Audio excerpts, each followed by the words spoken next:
So, castles. Now, obviously, besides just being all over Europe, of course, castles, from my point of view, are just a fundamental part of the beauty of the British landscape, right? You're never actually that far away from a castle, especially if you live along the Welsh or Scottish border for historical. I wonder why that might be. Right. Strange. And every one of these castles is a work of wonder. And whether they're made of Tudor brick or Gothic stone, right, they all speak to something about where we've come from. And actually, you know, the fundamental link of the fact that these islands are ours, right, and that our ancestors built these. And obviously, they all have a great story. But beyond, obviously, architectural beauty as well, there is also the case for moral beauty and a return to classical values. And that's why I'd just like to draw your attention to Stelios's new course here, the Introduction to Ancient Greek Virtue Ethics. So there's a free webinar, the second one, at 6 p.m. on Thursday. If you'd like to go and sign up for that, then Stelios will be here to take all of your questions about the course. And if you're interested in the course itself, it's on the website. It's been doing very well. I've seen comments online with people being very, very happy with it. So definitely do check that out if it's something you feel can help improve your life. So we have here, there was a great epoch with Bo and Shadversity a while back where they were just talking about some of their absolute favourite castles, right? And how could you not? Because I feel like the thing about castles as well is that they're kind of remarkable and leave you in awe, whatever age you are, right? Even as, you know, an old man, which I'm not yet, but, you know, they leave you, you know, with that feeling of wonder. But also as a young kid as well, right? I mean, you know, when you think of, like, how excited the kids got about, like, the castle in Harry Potter or something, it almost feels otherworldly. It feels like something that couldn't have been created today. I only went to a castle recently. I went to Warwick Castle for the first time, and I really liked it. Right. And I mean, I enjoyed it probably more as an adult than I did as a kid. And even as a kid, you know, I'd be going in there looking at the suits of armour and the swords, just like, this is great. Exactly. They are gorgeous, aren't they? Yeah. So I'd like to, as you say with Warwick, I'd just like to talk very, very as brief as I can. I won't do a Putin and go on for 30 minutes. But I'd like to talk to you a bit about one of my favourite castles, which is Scarborough. Now, on the face of it, it's not the most impressive. You can see it's got a bit missing. But the roof has definitely fallen off and half of a wall. But I'll explain why that was. So the point is that this castle was built with the money from the treasury during the reign of Henry II, right? John then went on to spend an inordinate amount of money on it, given that he did like to spend people's taxes quite frivolously, and he spent more on Scarborough Castle than any other castle during his reign, right? And an extra, the King's Hall was built beside it, and the castle continued to go through different stages of repair and garrisoning, you know, as the medieval era went on. And then eventually you got to the English Civil War, where the royalists held up inside the castle. And the reason that there is only half a castle there is because the parliamentarians brought the cannons along and shot the castle in half. That's the story of a lot of castles around here. Like a few where I grew up were used and damaged in the Civil War. I know Donington Castle near Newbury has a large chunk missing because it was besieged for a long time in the Civil War. Yeah, so many such cases. So there's multiple layers of history here, and the fact that it played a significant part in our Civil War and our medieval history is amazing, that there's this continuity, and, you know, you can still see it today. You can still see how it was and walk the battlements. It tells a story. You can talk about also the stability of this country afterwards, because I don't think Britain has any of the castles with the geometric points. So in the continent, to solve the artillery problem, they would change the walls of the castle from being circular to having a bunch of diagonal points, meaning that they could hit you with artillery just as well and even more effectively, whereas they would push you back, preventing you from hitting the main castle. So the fact that this development wasn't imported into Britain, as far as I know, meant that you had a much longer period of stability where adjusting your own castles to the new mode of warfare with artillery wasn't actually necessary. Mm-hmm. And I would also like to make a sort of blood feud point of... Why not? Well, I hope Normans it's supposed to be the good news section. These foreign Norman castles coming over here, building them with stone. Back in my day, used to be a hill fort. Used to be earthworks and spikes made of wood. Yes. Well, so you can see here, even as far on this hill where Scarborough Castle stands, there used to be an old Roman signal tower, obviously, artistic impression of it. This is all that stands left today. There was also a chapel built on that hill in the year 1000, which has since disappeared. And then, so ever since the Civil War, the rest of Scarborough Castle just stood there until 1914, when the Germans came over with their warships and bombarded Scarborough. Right. And Whitby and rest of that coastline towards the end of 1914. And again, the castle sustained more and more damage. And now, of course, as we find the castle today, it is you pay X amount of money, £15, I think it was, when last time I went in there. And, of course, you're free to go and look around it. So what is the point with all of this? Why am I talking about it? Well, the fact of the matter is that as I give an account of my personal experience and the history with Scarborough Castle, so it is that every single castle in the British Isles has its own story. It reveals something about our history, about the wars, about the revelry, about the feasts, about the people that lived in them, and the ideas and way of life that gave birth to them in the first place. And Scarborough isn't, for some reason, even on that, so that is an incomplete list, as you see it there. Would you be able to scroll down to Devon and Cornwall? I'll see if my favourite is down You're there. talking about the one in the middle of the... go on then, Samson. Thank you. Wrestling it from me. It does have Tintagel Castle. Yes. That's my favourite castle. Yeah, I really want to go visit it. Oh, it's lovely. The coastline is absolutely gorgeous around there, and it's on this big island. It has... You can see why people see it as the base of the Arthurian legend, because it's on this island. It feels magical. Very much recommend people go there, although the entry fee to see the castle is very expensive. But what you can do is stand opposite it and see all of the castle and not have to pay any money. So... Which is more your style. It is, yes. Far more your style. So, as I point out, you have many extraordinary castles in the British Isles and, of course, all over Europe. But the point that I want to get to, and this is something that I've sort of had subconsciously in the back of my mind for a long time now, is that though these castles are remarkable, they are existing kind of in an end of history state now, where they are actually just walk around museums, right? Everything that I said about Scarborough Castle, and don't get me wrong, I'm not suggesting we should start shelling them again or anything like that, right? To put a bit of life back in the history or anything like that. But what I am saying is that they kind of exist in the abstract, right? They're just something that you might go and have a weekend looking around, right, when you go away for a bit. And so they're not part of a living history, right?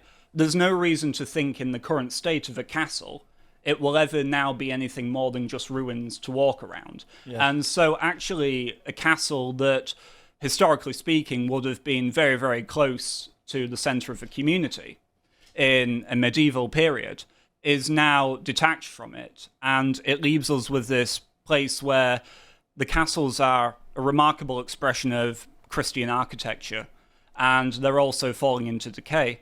And as people are slowly, attendants to these sorts of things withers a little bit, there is actually some good news here, which is that Nathan Hood, a very, very good man, and his works all around on YouTube where he talks about Arthurian legends, Tolkien, and just what is fantastic work, he has set up the Pendragon Foundation, which is going to be a voluntary organization dedicated to basically restoring Britain's strongholds, right? It's about, and by restoring, I should clarify what I mean by that.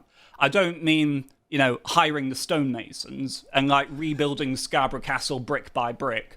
But what it does mean is where castles can be preserved, and, you know, where a decaying castle might be in the centre of a town, there is a wonderful opportunity there to recenter the castle within the community itself. And actually, through this way, it works on many, many levels. It roots people back in their actual history, right? And it takes the castle away from being something abstract that you just merely visit to something that actually is, again, at the heart of the community. And also, what's more, there's a YouTube channel with the Pendragon Foundation where Nathan explains a lot of this very, very well. And we also have a magazine that will be coming out at 5 o'clock today. And I believe so, featuring contributions from Josh Firm. That's me. What, I'm in this. What are you doing in there? Well, I like a good castle, does me. No, I wrote about the importance of preserving your history, and I spent a long time refining a very concise paragraph on, and I tried to put it in a nice poetic and moving way. I was very happy with it. Just the importance of doing these sorts of things. And I think that having an appreciation for one's country and one's history is basically foundational to preserving it into the future, and that we should all have a stake in trying to preserve our history, because there's a certain beauty there. It's not just interesting, but we have an obligation to basically steward these things into the future for future generations. If we neglect it, if we go out of our way to ignore it, perhaps, then we're doing a disservice to people who come after us, and we are part of that continuity. And I think that castles in particular bring this into mind, because they're things that symbolise the life and death of our ancestors, basically. And I think that having a reverence for one's ancestors is a good thing. Yeah. I couldn't agree more. Revering ancestors, good. Yes. And so we have this fantastic organisation, and if I just go back to the website, actually, you can see here, Britain's castles once protected us, and now they can inspire us, help us turn these ancient strongholds into centres of culture, commerce, and community. Look, so, before you write off their military relevance, one of the greatest Crusader castles in South Lebanon ended up getting used by the Palestinians and by the Israelis. And was a pretty much active military site up until the year 2000. And then the Crusader castles in Syria also ended up being used by the insurgents and by the government. So the kind of stonemasonry that is involved in those is ridiculous. It takes more than an old cannonball to get one, to sort of go through one, and they were still militarily useful in modern warfare. right. At least against insurgents and fighting insurgencies. So, it's not over for castles. These things are still valuable. And so if you would like to volunteer, or just you merely interested in what it has to offer, there's, as you can see here, a list of opportunities. Rebuilding. With the supervision of industry experts, volunteers participate in the restoration process by taking part in construction work, supercharging our efforts to re-establish these magnificent and historical buildings, and they can develop their own craftsmanship on these unique projects. There's also a matter of research, finance, media, which I guess I'm kind of doing today. You also have events and engagement. And so if you want to subscribe or make a one-time donation, that's also an option up there. Because, as you say, Josh, there are inheritance, and if we don't look after them, the new arrivals certainly won't be interested in doing anything of the kind. I would also like to point out that I contributed to the magazine voluntarily, and they're not paying me to say this. I just think there are a bunch of good people doing a good thing, and I wanted to help them out. And I think that it's great that you're drawing attention to this, because I think it's a very important thing. And I think that no matter what your politics are, obviously we talk about politics most of the time, I think most people can recognise that preserving your history is important. We might disagree on what it might mean. We might disagree, some might call it racist. I don't know if anyone's calling a castle racist. I think it's like shouting at a brick wall. I hope so. But these things, I think, have undeniable value in them. And I think that what they're doing is very necessary as well, because many of the institutions like English Heritage and the National Trust aren't necessarily doing well, and they're also subverting things with politics. And so having a safe pair of hands to deal with our handoff to the next generation is very, very important. Right. And I think, please. Sorry, just briefly, castles also reflect a certain kind of order in society. That just because you're rich and have a castle doesn't mean that you are free from responsibility to those around you. As a matter of fact, if you want your castle to survive and not be torn to bits, you need to take care of the farmers, and you need to take care of the town, and you need to take care of the people in the surrounding area, so that when hard times are upon you, you have a reliable social base that you can depend on. Whereas it's completely different under financial capital. Under financial capital, today, if you're a millionaire, today you're in Britain, tomorrow you're in Monaco, the next day you're in Milan. You have no attachment to place. They're anti-globalist monuments, basically. They are anti-globalist monuments because they remind you that politics is hyper-local and that you must take care of the people in your immediate vicinity. And they remind you of the correct order of Christian love. You owe more to the people who are closest to you than you do to strangers, which is something that the Home Office would do well to remember. Although, to be fair to them, the Muslims in the Home Office do understand that perfectly. So there is this moral dimension to the way society was organized in the past, which reflected first hierarchy, and in fact hierarchy is good because it must be based on competence, and the ultimate test of competence is battle. And secondly, there is an element of, there's this web of obligations that everybody exists in, and they remind you that your obligations to those nearest and dearest supersede other obligations. So they have this additional social element to them, which when you go around and see the architecture and you see, well, this castle is made for this family, but it's also ready to host another 2,000 people from the nearby villages and towns. Well, why would this evil aristocrat care about them? Because actually he wasn't an evil aristocrat. He had a genuine interest in the well-being of the society around him, and they had a genuine interest in his own power because that was how the peace was kept. Right. So there is this other element that you have to think about when you look at these places.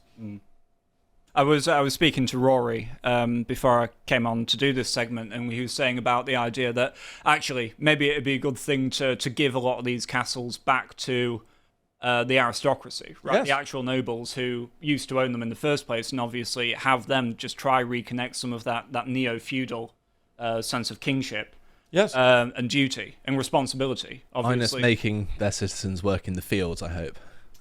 Well, we'll iron out the niggles in the plan at a later date. But also as well, I just want to clarify, this isn't about LARPing as 12th century, right?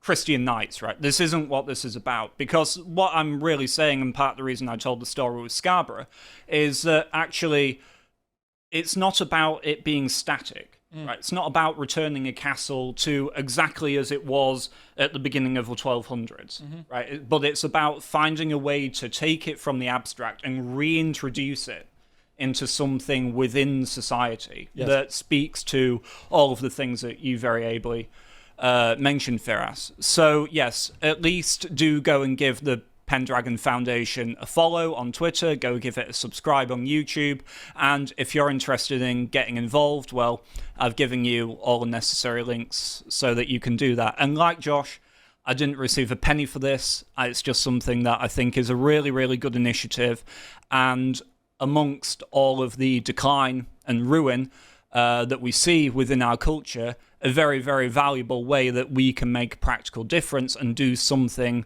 together to actually preserve it. So I hope you've all found this informative. So it's become apparent that there's something wrong with modern morality. There is something wrong with what we think in which the good life consists. And that's why I asked Stelios to write me a course on how to be moral. But we are also going to do a webinar where we answer questions. There'll be a Zoom call that you can get a link to. It'll be free. You can just come, we'll put it up on the website. Just follow the link in the description. Come and join us. Like I said, it's going to be free. So we're just going to hang out and talk and explain exactly why this is so important. And if you want the course, the link is in the description, or go to courses.lotuses.com and pick it up there. And thanks for watching, folks.